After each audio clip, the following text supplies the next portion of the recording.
All right, so welcome everyone to PAX West and our panel, Can We Finally Admit That Games Should Be in the Classroom? My name is Loizides, and with me is Zack Hartzman and Maryanne Cullinan, and we're going to introduce ourselves a little bit more in a second. Just a quick raise of hands just to help us gauge the room. Who here is an educator, librarian, or some education adjacent field? All right, cool, thank you. And clap set, you guys. It's been a crazy couple years. Also, I might point out that it is a Friday, so good job playing hooky on the first week of school. Yes! For those of you who aren't like me. Yeah. So, we already did that. So, we want to just discuss briefly what is the goal of this panel, just like every educational oriented item. So we have three main goals that we want to display upon you guys. So the first one is we want to integrate games into the classrooms for enrichment and learning. We also want to make sure that we offer numerous game-based and project-based examples to participants, so you guys, that can easily be implemented. So we'll be discussing a bunch of stuff that we've done that we think that you can easily assimilate into your classrooms. And then lastly, we want to make sure that we provide avenues of support and collaboration for educators. So building this communication and collaboration with each other is vital as educators, so we want to make that as easy as it can be. All right, so like I said, these are our three panelists. So we're going to start with Maryanne. So if you'd like to introduce yourself and tell us a little bit about yourself. Hello, I'm Maryanne Cullinan, and you can follow me on Twitter at Cauldron of Cully, which is my new Twitter handle for actually trying to be professional. You can see that's my school picture from last year as a Dear teacher. I'm a middle school teacher. I'm a PhD student at Lesley University and the 2018 Sanford Award-winning teacher for inspirational teaching, which came with $10,000.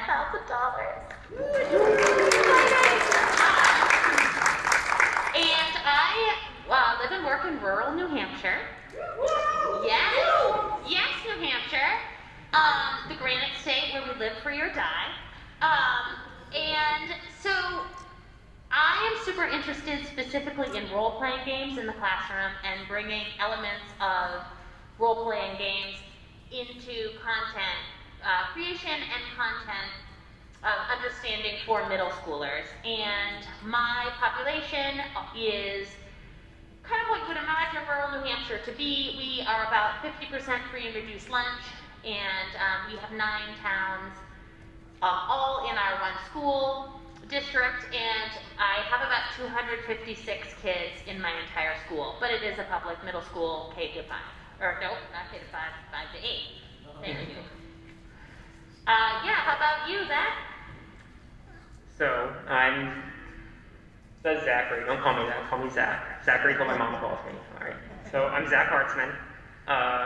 On Twitter, I'm at @AlisonGames. Hard to see, but underscore. Don't forget the underscore at the end. All right? Please.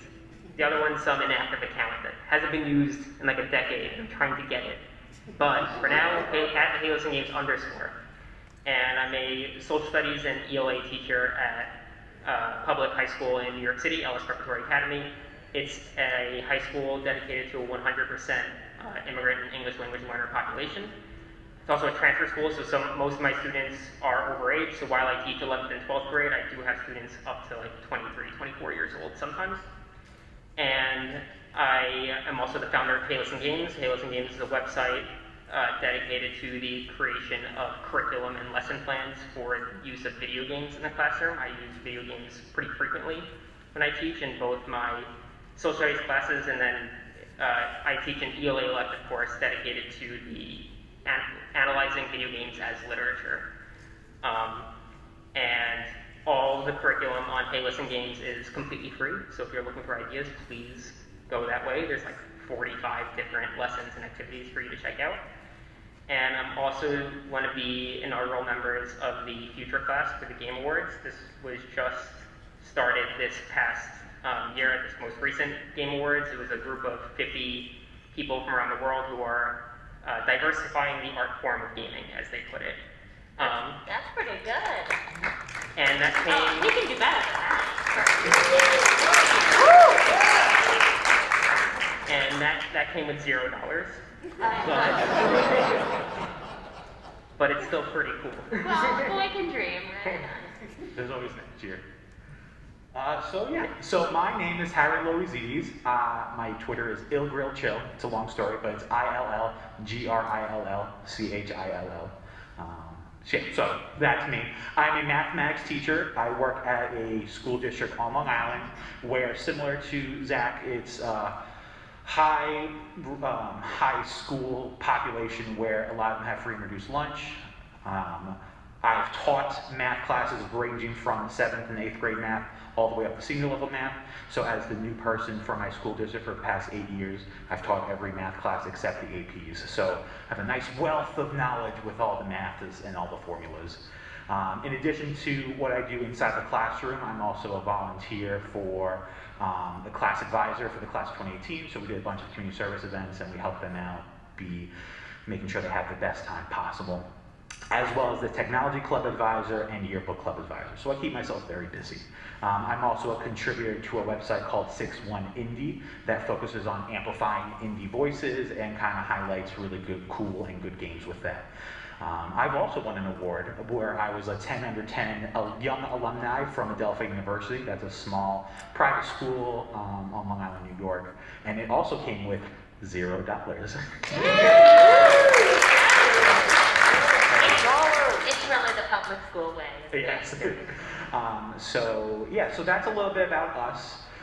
What we're going to be doing now is we're going to kind of focus more in depth on each of our kind of content areas and examples of what we've done in the classroom, and eventually we're going to talk about suggestions on how to help you bring those into your classroom as well.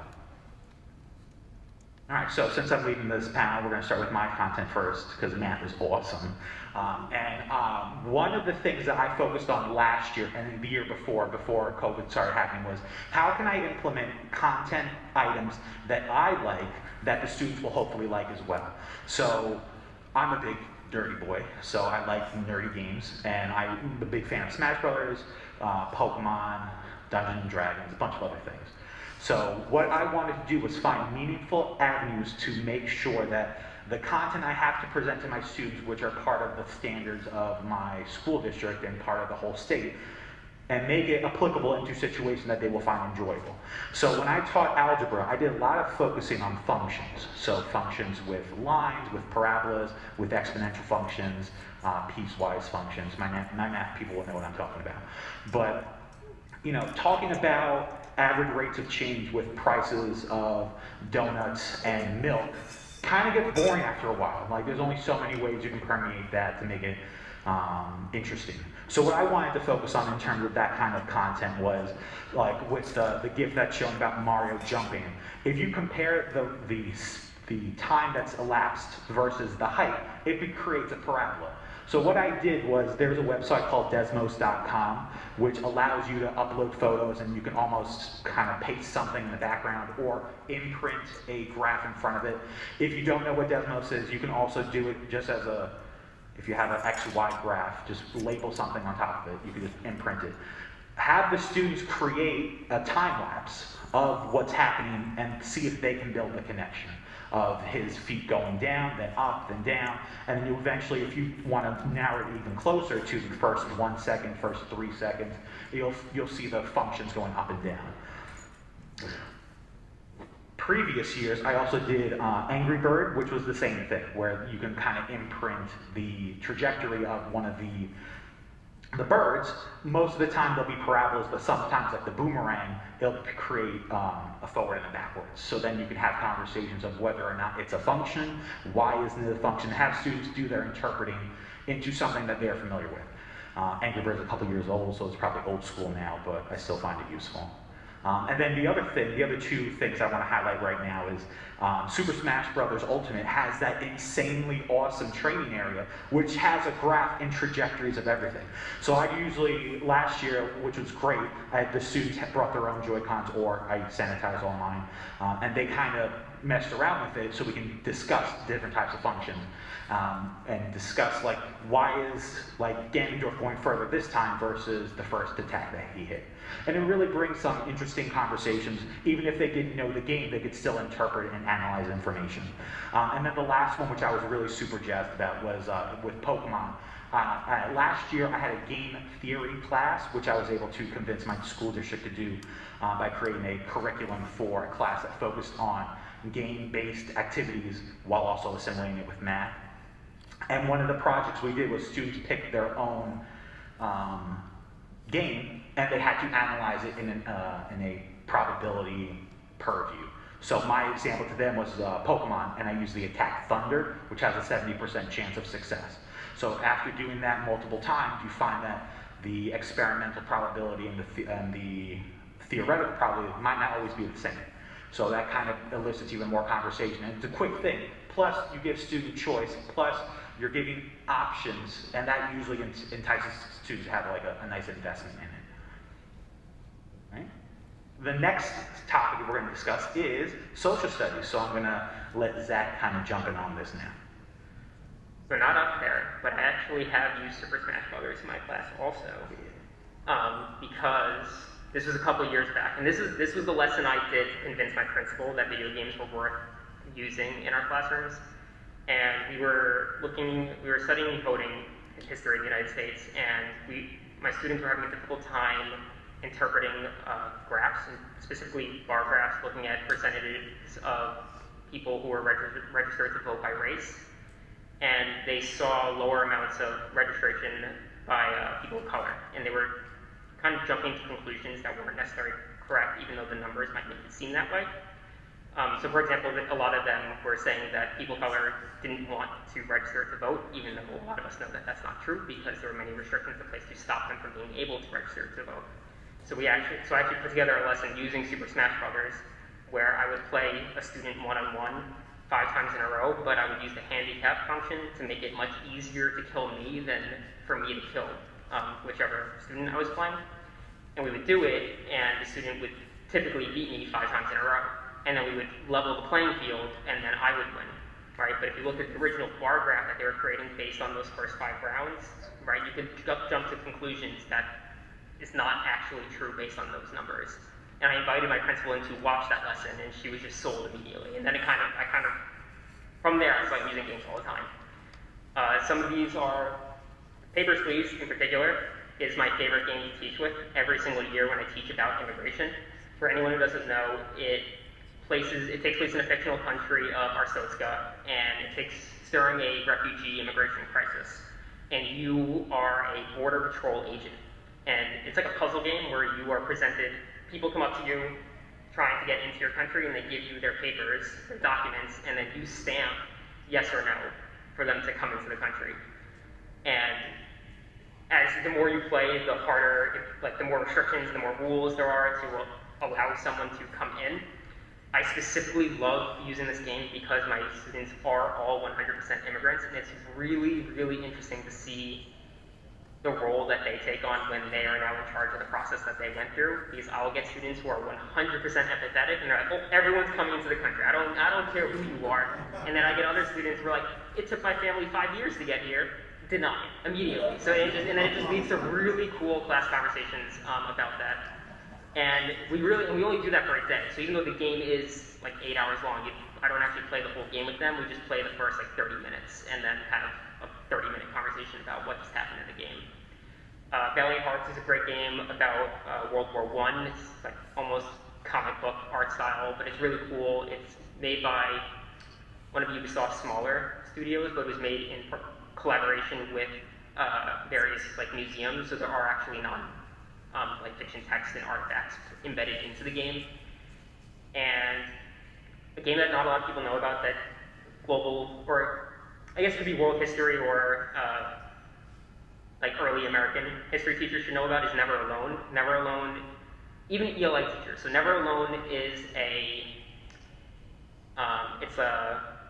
what's it called? It's like a legend or a fairy tale kind of story, but it's folklore. It's based on native Alaskan Inuit folklore, and and it's made in collaboration with those communities in Alaska. And throughout the game, part of the collectibles are actually documentary clips of the people talking about the things that you're seeing in the game. And it's only about 3 hours, so whenever I teach with video games, I usually look for indie games that are in that like 3 to 5 hour length, that way I'm not eating up too much class time. And then almost always I actually play it together as a class, because I know a question that comes up is how do you provide copies to everyone? So we're usually projecting it in front of the room and then just playing it together. If there's a game free on like web browsers, then I'll give everyone a Chromebook. Like Wikipedia Times is a free to play, made by the same developer, Papers, Please. I always use that when I teach about propaganda and the news, where you actually manipulate headlines for a fictional nation's newspaper, and originally your goal is to build loyalty amongst the people, and if you don't, then you put your family at risk. But like, a little bit into the game, rebellion will reach out to you, asking you to sow disloyalty, and you have to choose proper headlines that make the government look bad. So it really starts interesting conversations about what role the news plays and how the news can shape our perception on many different things.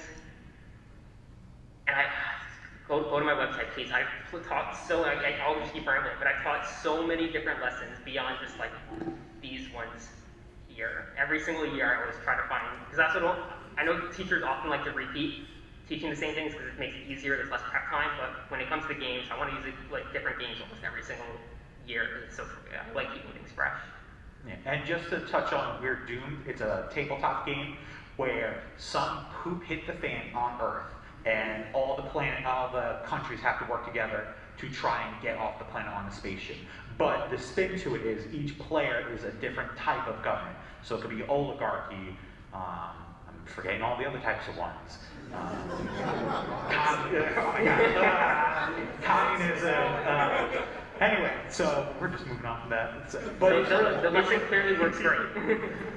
Listen, I was expecting like 12 people, and there's like 100 in this room right now. So, but yeah. So aside from me having a brain fart on the different types of government, it's an interesting game because I think it's a flat 15 minutes. There's a timer, so you have to. It's a contained time space, and you can see whether students are going to work together or whether it's going to be like, all right, let's have the Earth explode and then try again next time.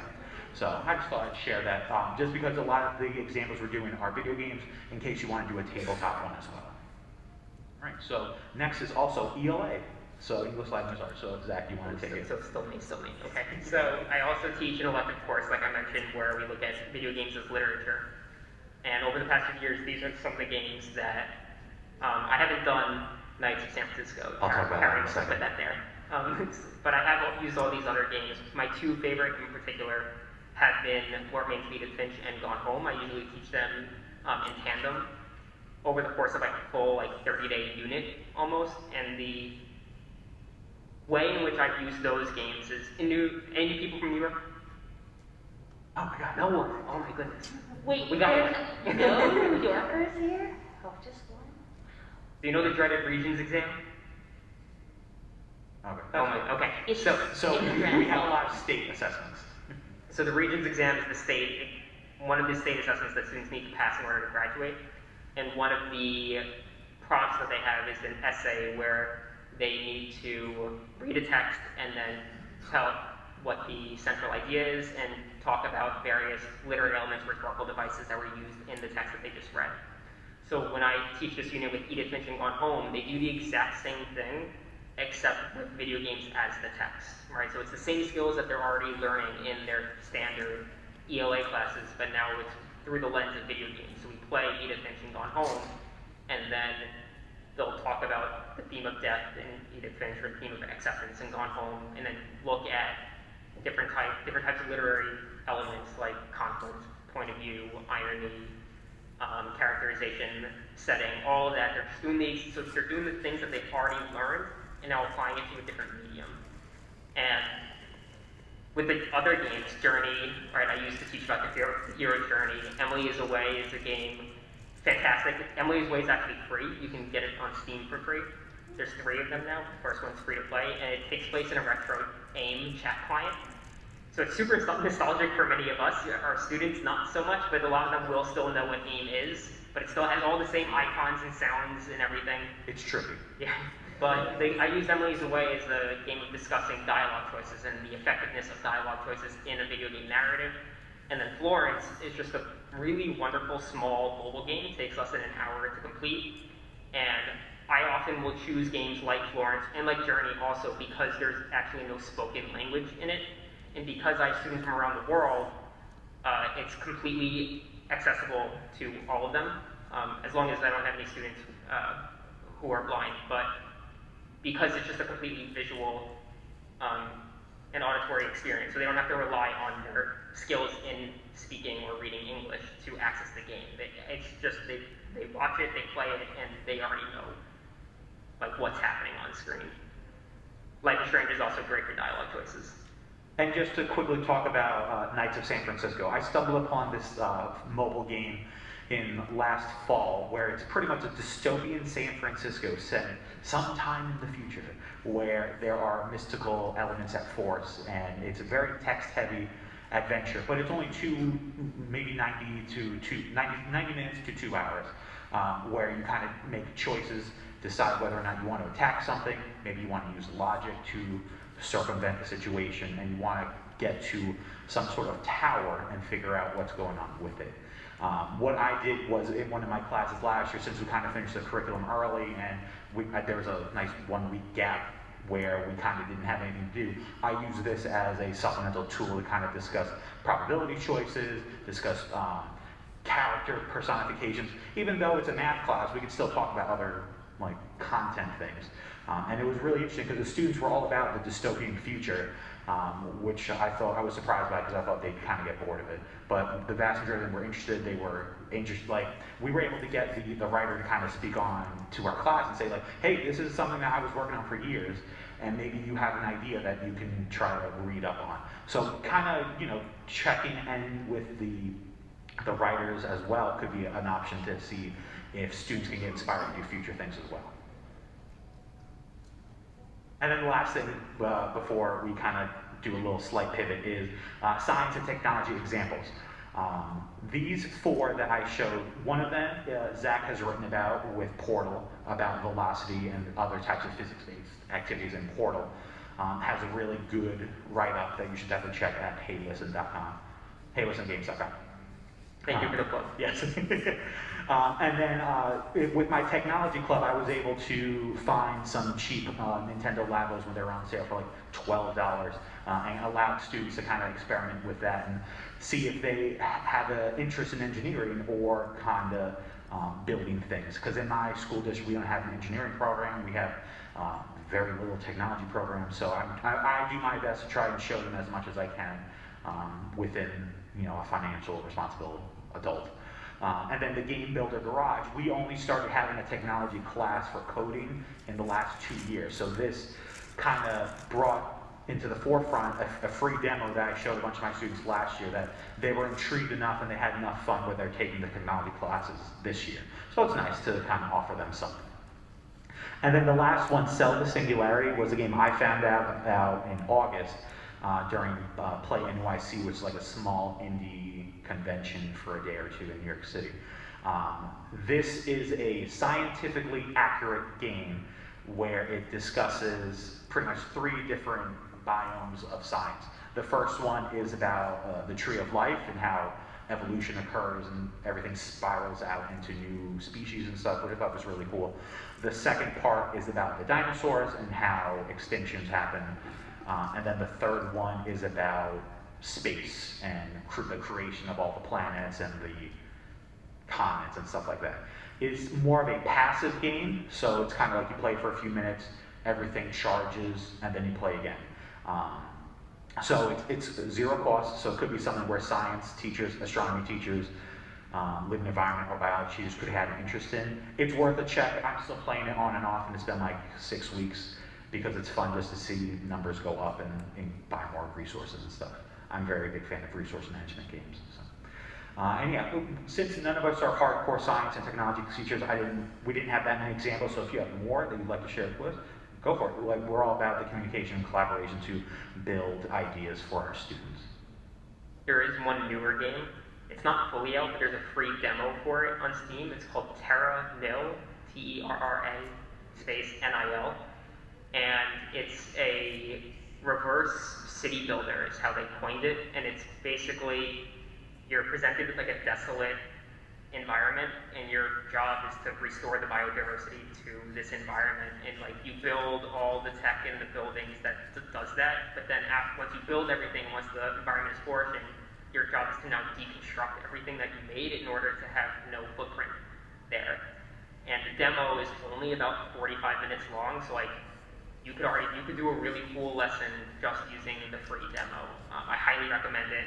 I actually did a panel on that game during PAX Online over the summer, so if you go to, we'll do more plugs later, like on my YouTube channel, you can see us play that game. And I'll tell you more about that later. All right, thank you. Now, next we're going to do a slight pivot. So a bunch of the stuff that Zack and I have been talking about is more games as resources to use for the examples of the content that we're learning.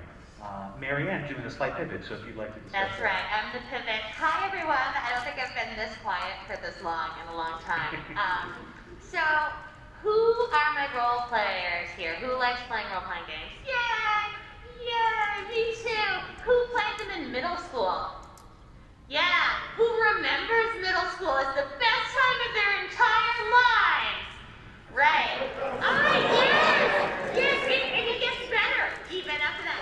Middle school is the most important time of your entire educational career. Sorry, guys. And it is the time where you are making so many decisions about who you are as a learner and a person and a human being and a person in a community, and they love to role play. And so I do a lot of role playing in the classroom, role playing games and pieces of role playing games. I'm going to talk to you about kind of 3 different ways we do it. But we don't just do role-playing games in the classroom because it's fun, although it is definitely fun. We're always thinking about the purpose, the limits, and the time frame. And you didn't say those words in that way, but you are too, right? Why am I doing this? There always has to be a reason that goes back to either curriculum development or social-emotional learning or both. What are the limits I have? A lot of the times we start these games because I have really limited resources. And so I have to figure out a way to gamify it so everyone has access to that. And then what is my time frame? Because school schedules wait for no man. So the first thing I want to talk about is, I'm not going to read every single word of this to you. I imagine many of you can read. So you can start small. And last year, I learned with about a week's notice that I was teaching 4 science classes in 5th, 6th, 7th, and 8th grade because of COVID. And so in 8th grade, we learned about biodiversity and the tree of life. I did not know about that game. And definitely check that. So we created, I'm a big fan of Mouse Guard, which is like this really amazing role-playing game that you should all be playing right now, instead of being here. And we all created little mice, characters.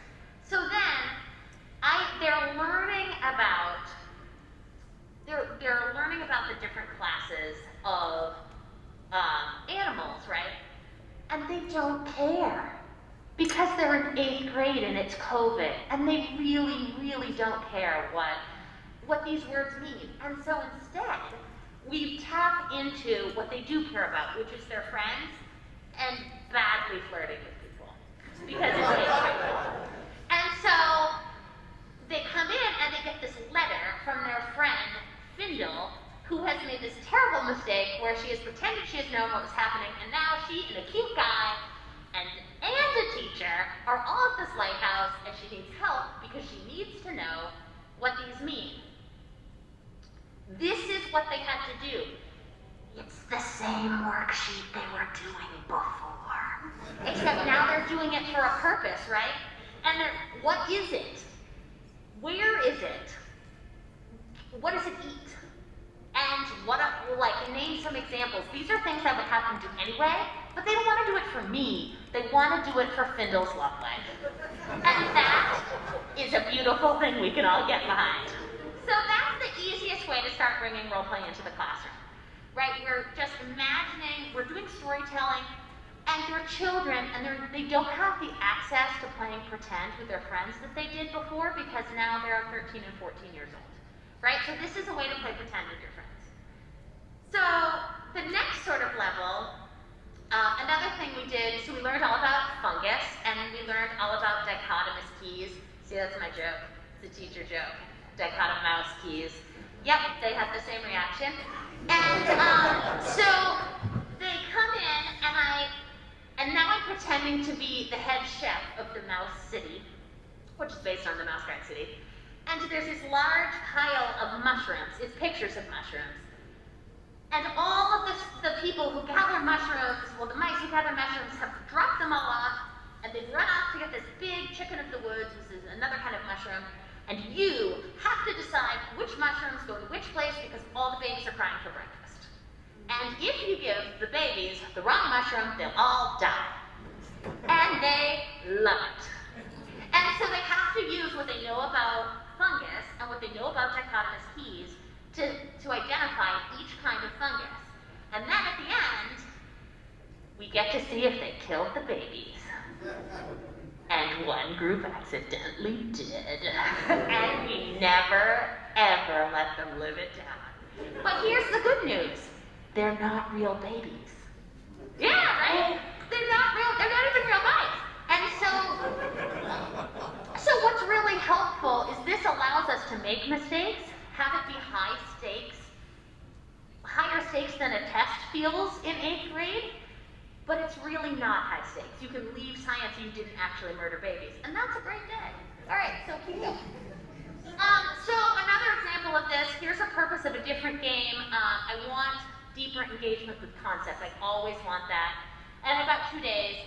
So this is a different group, some kids who came in and were learning about blood types. So we made a little scene, a little crime scene, where the owls, all the cookies are gone and there's blood. So now we're gonna figure out how do we know about, blood types?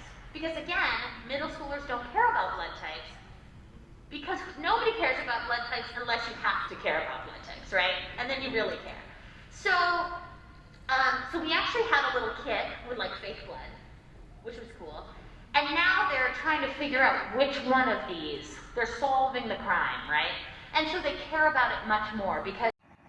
Well, the thing is that kids are also not stupid, and they know if you are doing this for a purpose or you're just kind of doing it. And if you've got a leaderboard on the back, but otherwise you're teaching the exact same way, that's just grades, right? Or if you're just bringing in a video game and there's no purpose to it, they know that we're not that hip, they're on to us. So that purpose is so key.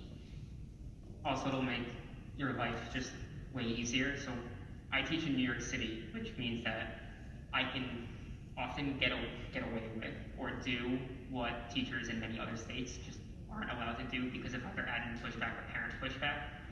And even before I started teaching with video games, I would use comics and TV and movies a lot. And when I originally went to the idea of using video games to my principal, the first thing she said to me was, okay, show me your lesson plan. I need to know the outcomes. I need to know the standards. I need to know all your rhetorical questions, how it lines up to the content that's also being taught in the other social studies teachers class, because they still need to be aligned, even if the texts are not 100% in sync. And when people ask me, like, well, how do you deal with parent pushback or admin pushback, having a fully detailed lesson plan is going to help you tremendously. If you can show them exactly what the purpose of what you're doing. Well, and if you do it right, the students know the purpose. Correct. And so that's the best thing. If the students know what you're trying to do and what they're trying to do, then they become the ambassadors for the program because it's working for them. And if it's not working for them, don't do it. And there's once again, the purpose is behind it. Like if they're asking, why are you playing Assassin's Creed, or why are you playing Super Mario Bros. Well, you can explain it. The students can have the students explain it. It's all about students will be able to, so let them be able to. So we're gonna keep going with that before we go spend the whole time talking about this first bullet point. The second bullet point that we're gonna discuss is you wanna start small, then expand gradually. Something that I did a few years ago that was not successful was one of my admins strongly encouraged, wink wink, smiley face, me to do a PBL about a topic that we haven't done yet in my geometry curriculum.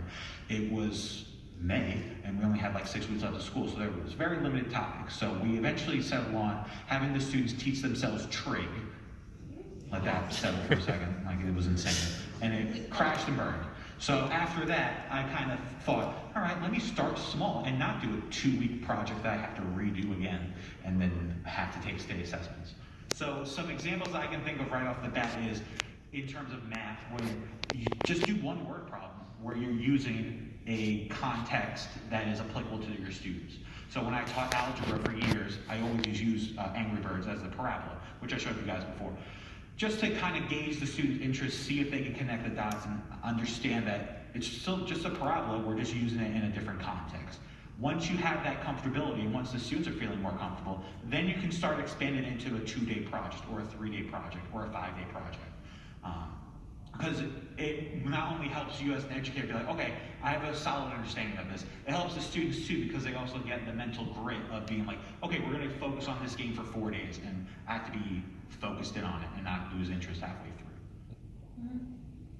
I also think it's really important to remember that there are some people who are out there to monetize this idea, and so there are some things like Class Dojo or Classcraft that they're trying to make gamification be a thing that they make money off of, and again, that's totally different than heylistengames.com. Join today. No, It's all free. It's all free, but right, because that's this idea of student first versus profit first, and so I think starting small and doing it yourself or doing it in conjunction with other professionals who are really interested in student growth is important, because if it feels too good to be true, it probably is giving somebody some money. And then also, don't make your first game for any social studies or history teachers. Don't use Assassin's Creed as your first game. Probably don't use Assassin's Creed at all, because that is the game that people often recommend to me when people come to me with ideas like, have you thought about using Assassin's Creed? Because if you go on my site, you'll see that there's nothing about it there. And the discovery tours are kind of cool, but like you could just watch a video that accomplishes the same thing. And then the games themselves are 50 to 100 hours, right? The first video game I taught with was the Republia Times, which is a 15-minute free-to-play web browser-based game. And from there, I started using games that are bigger. Even when I say bigger, I'm still mostly using indie games in that 3 to 5 hour range. So don't try to use a big AAA title. It's just not worth the hassle of trying to bring that into your classroom. You don't need to bring every game that your students are playing, right? They'll see a video game and be interested in that, even if it's an indie one that they've never heard of. So transitioning very nicely is make sure you pair games with content areas that make sense. So don't try to shoehorn them. So if we want to use the Assassin's Creed example again, I'm not going to use Assassin's Creed to measure water in a pool with volume in my math class. Like that's a very big stretch. Like there's no context, it just doesn't kind of make sense in that situation. So you want to find something that maybe you've played that you can find some contextual applications to, or ask your students like, all right, we're going to talk about area and volume for the next 3 weeks. Let that marinate in your head to see if you can think of any examples that we can kind of delve into for a day or two. And more often than not, students will at least make an attempt to try and give examples.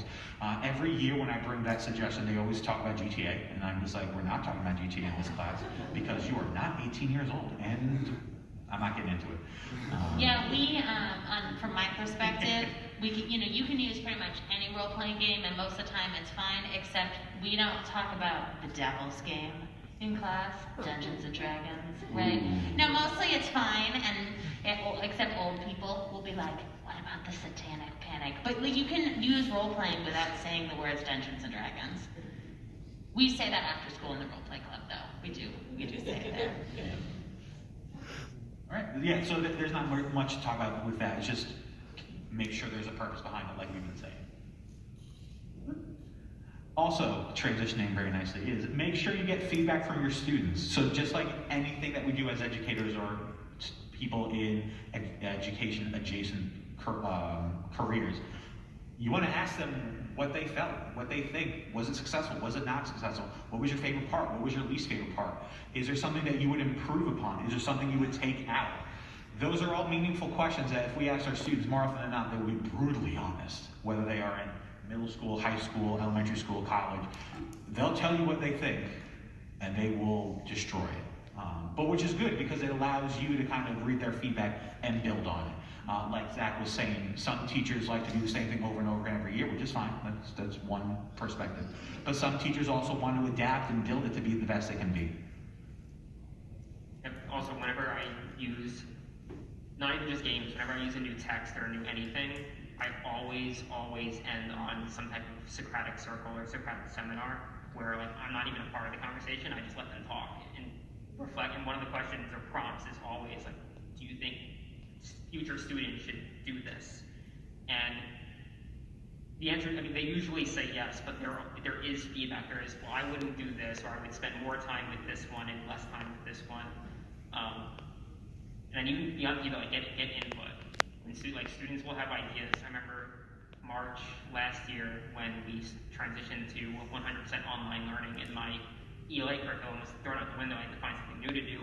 One of my students recommended for that ELA class that we play Batman the Telltale series.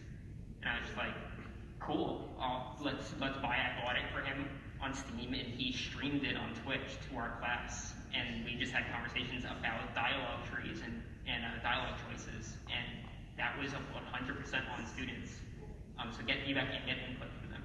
And side note, if you haven't played the second season of the Batman on Telltale, it's phenomenal. Lots of really good writing. I'm not paid to say that. And then our last thing, like all good educators, you should be a reflective teaching. Note that a lot of our suggestions are just good teaching practices to begin with. We're just using it as a lens for video games. So you want to identify similar to what the students are doing. See what went well, what didn't go well, what went wrong. What did you do as an educator that might have confused the students? What as an educator could you do to make it easier for the students? Just making sure that you're being honest with yourself, because if you're just gonna dig yourself in a hole and be like, it was amazing, it was perfect, 10 out of 10, we're doing it again. You're kind of missing out on opportunities to improve and grow as an educator to help your students in the future. One way it's a little bit different than other kinds of teaching is the community of educators who are interested in this are much further apart from each other. So often you can't just go next door and say, hey, I did this lesson, and you also did this lesson, what did you find? Right? And so part of being that responsibility comes back to you to be self-reflective and really hear about students. And it's okay if sometimes it's a dud. Like sometimes it just is. And so you do better. But that also goes back to how do you talk to parents, how do you talk to the administrator. If you can be self-reflective and continually improving, that really helps. That's a good life lesson for any time. All right. We will be taking feedback at the end of the panel, and we hope it's all really good. No, that's not true. We would love whatever feedback you have. All right, so that kind of wraps up. We are going to just show you our additional resources. We have the questions that you guys were posting, so maybe since we have about 10 minutes, we can probably do those. So once again, this is our contact info. I'm Harry at Ill Real Chill. This is Maryanne at Cullinan. And then Zack Hartzman at Hey Listen Games. Under, oh my God, there's 30 responses. Yes. So I'm going to, I don't know even how to do this live. So I'm going to read the questions and then we will. Maybe in the order they came in. Yes. So you can edit them out if they're dumb. Well, I'm sure I mean, come on, we're just pulling the curtain back here. This is what educators have to do all the time. All right, so Katie from Oakland, California, so yay. We all know how much admin loves quantitative data. Are there any formal studies showing the benefits of teaching and using gaming in the classroom that teachers could use to help convince hesitant administrators? Well, as a matter of fact, as a PhD student in this exact thing, there are. It depends on, there's a lot on video games. There's a lot on educational video games in particular, and less on role-playing games. I think that some of it, I'd be happy if you want to reach out to me on Twitter. I'd be happy to give you some direct articles. But think part of it too is, well, where is that qualitative data that they care about? And that comes back to how are your students performing. The students have to be performing as well as they would otherwise, or this isn't the teaching methodology for you, right? I mean, that's the whole purpose, that's that reflective teaching. So there certainly are studies, but I also would really encourage you to be looking at the progress that your students are actually making to help with that. Yeah, and I would say your own data would be helpful. Absolutely. Pre-assessment, post-assessments, your assessments at the end of the year, anything that you can help to say, hey, like, my students are better because of this, will be beneficial. And it's come a long way in the past even 5 years or 3 years. There's a body of evidence that there wasn't just a few years ago because video games in particular are so ubiquitous right now. Yeah, also, the fact that this panel got approved is indicative that there are interest in this, so Right. it blows my mind, which is so cool. And you're here. Yeah. Amazing. So the next question is from Linz from Seattle/University of WA, which I'm assuming is Washington. How do grad students and non-tenured faculty navigate deans, chairs, and/or advisors who are skeptical or somewhat hostile towards utilizing games in the classroom? So my first thought is I started doing this as an untenured teacher because I wanted to find a different way to grab my students that was more than just teacher talk, teacher explain, students memorize. Like, it's not a beneficial tool to anyone. So what I did was similar to that other question was I started small and expanded gradually to demonstrate that there is a purpose behind what I'm doing. Also, since there is a 16-year age gap between me and the second youngest math teacher in my school district, it's a very different teaching style from what they're used to. So having the evidence while you're doing it in small chunks goes a long way. Because if you're just saying, we're playing a video game today, then you know the red flag is going to be out. But if you're saying, all right, we're going to be analyzing the height of Mario's jump over a 3-second period, then there is some context behind it. Right, we're analyzing the height and using this video game to increase engagement in more students is a different way of saying it than just, yeah, Mario. But also, I think that part of what you need to think about is the way that you run your classroom currently able to support this work? Because, right, like the three of us, our skins are crawling at having to sit here and talk to you straight for an entire hour. We would never run our classrooms like this, not for this amount of time. And I think part of it too is how do you run your classroom? Can you run it in a way that this would be successful? And if the answer is no, then you need to rethink about, well, who's in charge? Where is the power in the classroom? What kinds of things have we set up to make this kind of work successful? Because you can't just go in tomorrow and be like, from now on, only Assassin's Creed. And Harry has mentioned, like, start small. I know a lot of teachers who started with a club, at least in the K-12 setting, like start with a video game club or a role-playing club or just a after school or during lunch or something. That way it's not, there's no academic weight yet, just to show that students are engaged with it. Because when, like, even before, I didn't start using video games until my third year of teaching, but before that, like, my classroom during lunch period was just Super Smash Brothers Club, right? And I would just have 30 to 40 kids crammed into my room just playing Smash, right? So my school, there's a culture around kids wanting to play games already established before I jumped into making curriculum out of it. And I think one thing that we admittedly haven't really talked about today is social emotional learning, which, you know, kind of bridges the gap between building a connection and making sure that students feel comfortable in the classroom. So if you want to use your extra help as a, hey, answer 3 questions, play Smash for 15 minutes as a way to engage students or a way to get them feel more comfortable with you as an educator, then go for it. Like, use it as an additional tool, not only for math or science or English, but as a way to connect to the students. Because why not? Like, that's why we're here. Well, and on that same way, I mean, no risk, no reward, right? We want the kids to be, this is how we're going to connect with the next generation of kids. And if you are in a place where there's administration that absolutely cannot see that, and this is something you are passionate about, you are not in the right place. Do not let them, beat you down. And so some of this is stuff that you're going to have to push for and and be able to support and find those resources and find those arguments, and that's okay because you're doing something you care about that works. So we have about 3 minutes left. We're going to answer 2 more questions, and then I think Okay. we'll be good. So the second to last one is Oliver from Kent, Washington. He says, "How are you guys doing?" Sorry, I have So to do that. Harry asked me to bring my computer for this, and this morning I put my computer in my backpack. I picked up my backpack and threw up my back. What? So and this is I'm blaming Harry. Yeah, I did this morning. I didn't know And I just immediately collapsed on the hotel floor for like 20 minutes, and I'm not doing okay now. I've been walking it off, but Harry, you did this to me. Well, No, I didn't. yeah. Well, I'm doing great. I'm staying. Seriously. Must have been $10,000. No. My husband and I are staying with a friend's parent, our friend from college, but she got afraid of coronavirus and didn't come. So I spent a lot of time with my roommate from college's dad working on the crossword puzzle this morning. And it was Very fun. nice. That's very grown up of you. So last one is going to be Trevor from, I forgot where it was, I'm sorry. But he was asking for, what are some grant opportunities that we can kind of help with? So mine right off the bat is look for credit unions or any banks in your area that are doing grants for teachers. If you are in the Northeast, specifically New York, which is just, I think it was one person, so I'm sorry.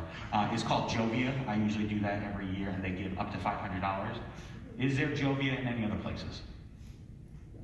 Okay, sorry. All right. Well, they give grants up to $500, and you just have to create a not a presentation, but like you have to answer questions. And I've been very successful the past 4 years, and they've given me money every year. So it's a nice way to kind of lighten the load, so you don't have to stress about it, and you don't have to go through hoops with your admin and be like, please just give me $19 to do this thing. I haven't done this one personally, but I know about it. But Epic Games actually does a lot with education. They have tons of like free pre-made lesson plans, more around their tech, like Unreal Engine, Twinmotion, Fortnite Creative. But they do have they call it mega grants up to $20,000. I know people who have gotten it. But that is like you might be using games, but you're also going to be using their tech. As a part of that. So if we want to like get students to develop games on their own and learn how to use Unreal Engine, look into the games mega grants. That's great. I don't know a lot about grants, but what I do know is that indie designers love to know that people are using their stuff. And I'm going to be using a game called Inspiriles, which is a very amazing game where you learn how to do sign language through an RPG. And the person who's running it, who invented it, is part of it because of that. And so I would also say like local game stores, that your community wants to support you doing fun things. Yeah, definitely. So that's it for us. Once again, thank you so much for attending. This has been a phenomenal opportunity. Before you all go, we all are on other panels. If you do want to check out, very quickly. Oh yeah, tomorrow, 1:30, TTRPGs from the fantasy world to the real world. Come check it out. Right here in the same place. And then on Monday at 12:30, we are doing, Harry and I are on another panel called Game Study Day, Educational Power of Video Games, where we're going to play a game live and talk about how we could potentially use it. The game is a surprise. I forget which theater it's in. It's in the convention center area. Cat Theater. And then that's it, yeah. So thank you so much, guys. We will be meandering in the back because they want to push us out, which is fine because we're not supposed to be here after 4. So if you have any questions, we're also on social media, so please feel free to follow us and ask us questions because we're here to help you guys be successful.